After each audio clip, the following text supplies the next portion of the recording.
Là où j'ai un doute, c'est quand je pense à l'enfance.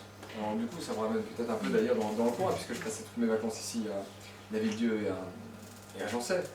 Mais quand je pense aux impressions d'enfance que j'avais, elles étaient très fortes, en fait, dans les bois, les forêts, le bois des cartes à Lavilledieu, les endroits où je traînais, disons. Les impressions sont très fortes, alors que la culture n'est pas encore vraiment la culture picturale d'un enfant de 6-7 ans. Je dis pas qu'il n'y avait pas, parce qu'en fait il y en a partout. C'est pas parce qu'il ne faut pas aller au Louvre. En fait il y en a partout.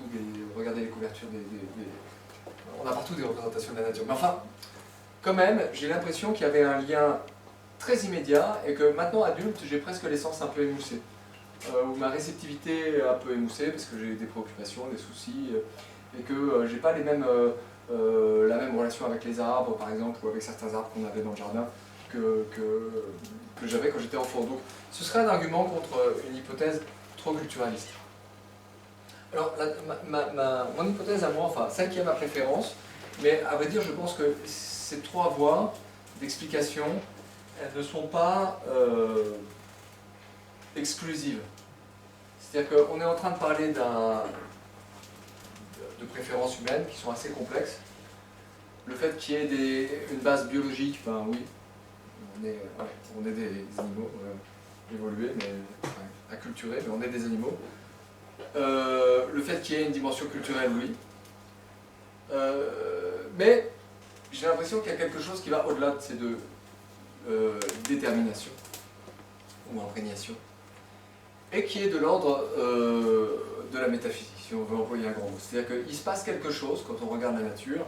D'ailleurs, dans le langage courant, on va être tenté d'employer des expressions comme on va retrouver l'essentiel.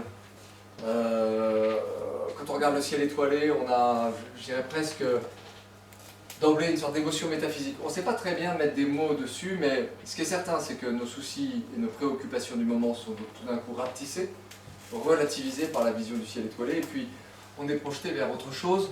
En fait, on est projeté un peu vers l'énigme de notre présence sur Terre. C'est-à-dire, on se dit, mais qu'est-ce qu'on fait là? Il y a tellement d'étoiles, qu'est-ce que c'est que cette histoire? Pourquoi je suis une conscience ouverte sur le monde, capable de voir ces étoiles qui sont si nombreuses? Et tout d'un coup, on est ramené à un questionnement fondamental, directement philosophique. C'est même le cœur de la philosophie que de s'occuper de ce questionnement-là, d'essayer de le prendre en charge. Et donc, au fond, ce qu'on va chercher dans la nature, peut-être plus encore qu'au contact des œuvres d'art, bien que les œuvres d'art peuvent nous conduire au seuil de ce type d'expérience, mais la nature, elle le fait très spontanément. Je veux dire, le bord de mer, l'horizon, la montagne, le ciel étoilé. C'est cette émotion métaphysique. Alors, une fois que j'ai dit ça, bon, le problème évidemment, c'est que vous voyez, c'est que qu'est-ce qu'on peut dire de plus? C'est-à-dire que est-ce qu'on va revenir au Dieu dont on a dit auparavant qu'on voulait chercher, à le laisser de côté dans notre explication, notre réflexion sur la nature, et trouver une vision de la nature qui ne serait pas un artefact divin en fait, mais simplement qui serait elle-même, la laisser être elle-même.